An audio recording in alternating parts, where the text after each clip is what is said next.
A busy year for the SC, aka Ebony Pendant. So, welcome to the Crypt of Wax.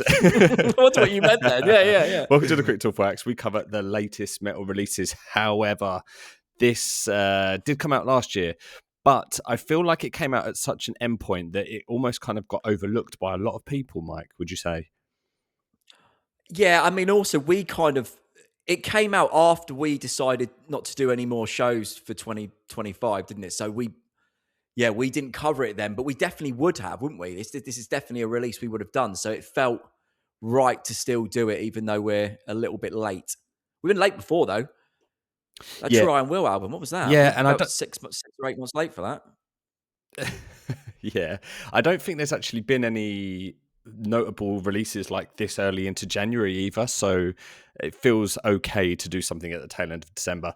So I mean, yeah, we actually covered a couple of this guy's. He's in other bands, Astral Gaze and Astral Gaze, and Runeblade. Runeblade, wasn't it? But they're kind of a double act. Those. In those bands, but this is his own kind of project. SCs, I believe this is the third full length, Threnodies From The Coldlands. I think we were kind of both well into his 2023 self-titled release, but this, I have to say, is a kind of icier, more kind of like evil, maybe a bit more atmospheric approach, would you say? Yeah, and I mean, he's kind of set it up well with the artwork as well, and kind of, I feel like he's talked it as well as done it. So he's kind of set the scene for you with this one. When you think of just like the song titles, the album title as well. But yeah, it has got an icier feel to it, and it's. I don't want to say it's an evolution, but it's a tweak in his sound, isn't it? Slightly. I'd say it is actually. You're right. Maybe he's not saying it's an evolution, because I wouldn't necessarily say it's like a better or worse direction. It's just a slightly different path than his previous stuff. I feel there is a bit more evilness overall, like an overall, because it is the 2023 album there was a lot more kind of like it was quite lead line heavy, and it just felt a bit more triumphant than this did.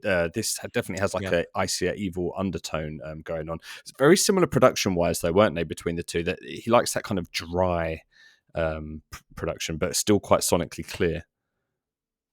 Yeah. The production fits it all quite perfectly, doesn't it? It's like, it's not lo-fi, but it's not kind of full on produced by any means. But there is that clarity there. You can kind of hear everything.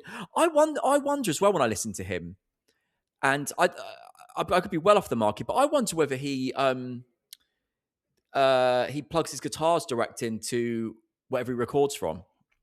Doesn't record the amps. No, I don't know why. I don't know why I think that. There may be a bit of a lack of feedback and things. I'm not sure. If anyone knows, let us know, because I would be intrigued. Because that's not a slight on the guitar tone. I really like it. But I think he does it all, doesn't he? I think he's credited for like everything on this record: mixing, mastering, recording, like playing. No, he didn't. He didn't mix or master it. He recorded. Oh, really? Though. Yeah. You're right. Sorry.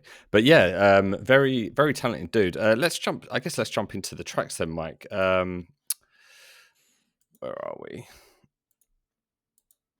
Frostbitten Mantra. Mantra. So straight out, it's like it does have that more old school feel to it. One thing he does do very well though is like he knows how to write a good lead line, which. Good solos as well. Yeah, were there many solos before? I don't remember there being that many solos on his other stuff. I don't think they were quite as intricate as these ones. Some of these are really, really well written. Yeah, they're quite ripping, aren't they? And quite technical as well. Yeah, like hard, not simple by any stretch of the imagination. No, I love. There's a really cool. I want to say like it's a verse riff, because he does do quite. I don't want to say simplistic songwriting, but it's quite like.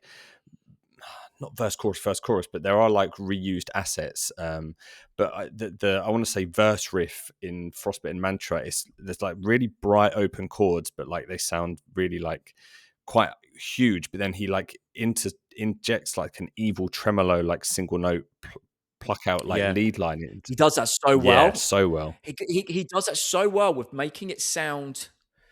production point of view, like it sounds so smooth, that Yeah. transition from the chord to the tremolo line. You don't kind of hear that difference in the hand movement to go to it. It's not that sort of. No. It's just it's played really, really well. Which is maybe why I think maybe it is an amp recording, because it kind of does mask Yeah, those that kind of. yeah those things kind of hide your yeah, you can, yeah, exactly, you can mask it more with an amp. Yeah, then I mean, even the song titles, Mike, they make me feel cold. And to be honest, it's so cold in the UK right now that it's actually a kind of perfect record for that thing. Track 2, Coldlands.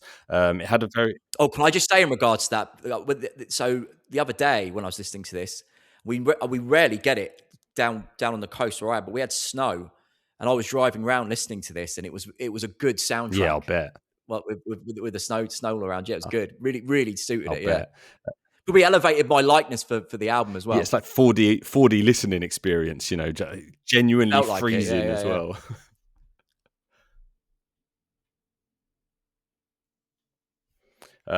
Right, yeah, Coldlands, track 2. Had a kind of atmospheric intro to it. It was kind of clean, wasn't it, esque? But I don't really have much to say about this song, but I do want to point out actually one moment around 4 minutes 20, everything kind of dropped out, and he did this really like Oh, I know what you're gonna say. wretched kind of vocal that just filled the Yeah, it's gap. great. For me, I think that was actually maybe one of my standout moments on the record. Yeah, I mean, I thought this was one of the highlights. This song, you had that clean section with like, and again, it was obviously playing into the atmosphere he's creating with like all the kind of wind, ambient sounds behind it. Then it comes in, and there's a really great change from the intro riff into the kind of verse riff. Just the chord change in there's really, really nice. And then yeah, you've got that great bit of 4 minutes where everything where there's like kind of drops out, and then the vocal going back into the blast beats as well. It was a really good song actually. Do you, I enjoyed do this you one. think? I think he allows some of the songs to breathe as well. Like the Yeah, end of this song becomes a lot more like atmospheric and like drawn out, which I yeah. feel is a kind of new direction for him.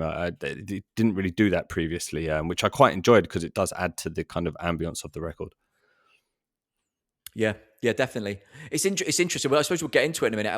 What your thoughts are compared to the self-titled, the previous one to Yeah, this. yeah.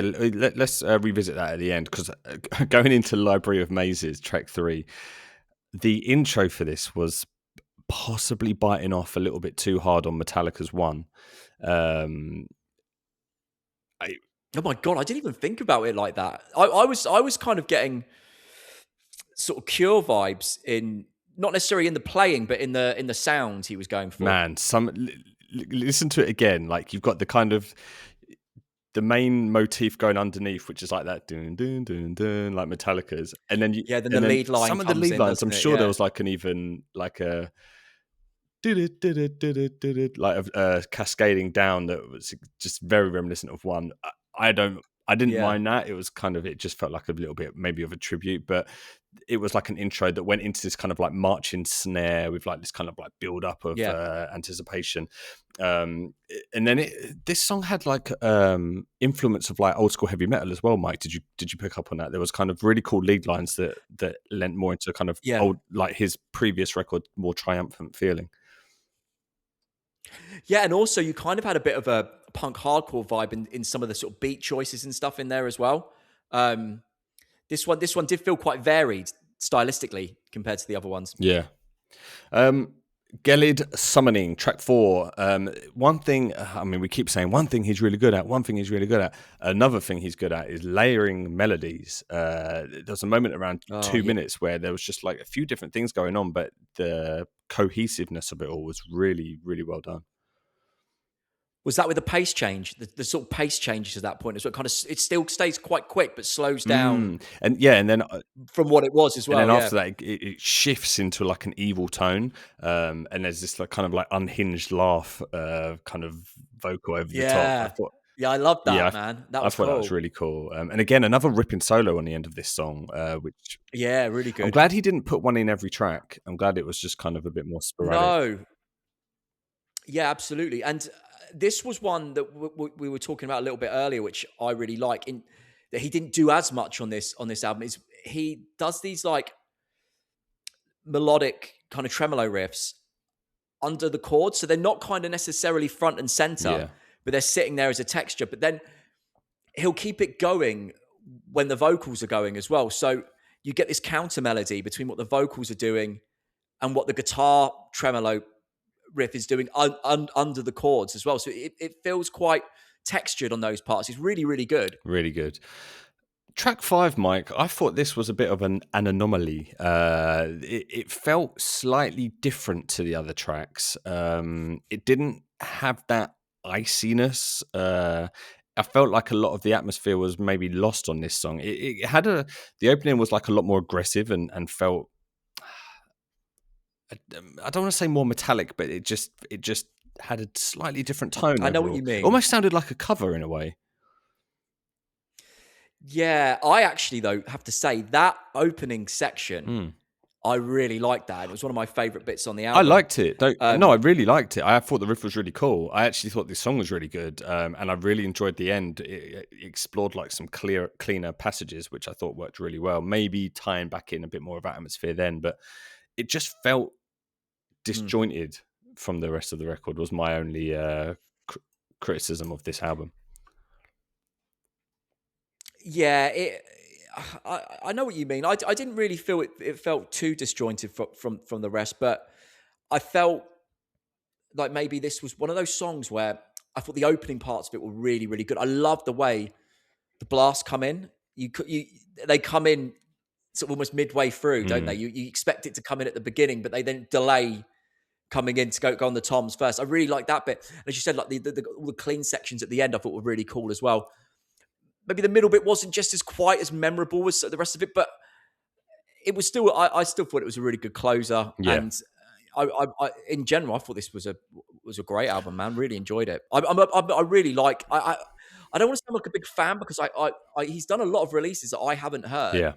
But I was a big fan of the album before this one, and I think I might like this one more. Yeah. I was also a big fan, and I have to say, I think this one touches my tastes of black metal slightly more than previous ones. I mean, everything he's put out recently has been really good, man. Like Astral Gauze was really good, Runeblade was really good. This has been really good. Like, and it all came out towards the tail end of last year, so he's obviously been like really busy. Keen to see what is to come out next, because I mean, is he going to take some time off? It seems like he's. Well, it seems like he's got a few projects on the go, and they all seem to be fairly busy bands. So I imagine there's going to be a few more things coming out from him this year, which I'm sure we'll cover. Yeah. Listen, definitely check this one out for fans of like that kind of more old school, icier black metal. But I mean, you probably Is it, John? Is it almost a hybrid though of like kind of modern US black metal with kind of second wave 90s? Would you say? Well, I don't know, because I would say the album he did beforehand, you would probably categorize more in that. Possibly. Yeah. Possibly. But when I listen to this, I don't get US black metal. It doesn't. That's not my first thought. If I didn't know who this was, I wouldn't. Yeah. I would think it was definitely more Scandinavian. But really, really cool. Listen, obviously, if you got to this point in this video, let us know what you thought of it. If where it stacks up in his discography, if you like this kind of newer take on his direction. But also give a like or a follow. We put out videos every Wednesday and Friday covering the latest metal releases. But we will catch you in the next one.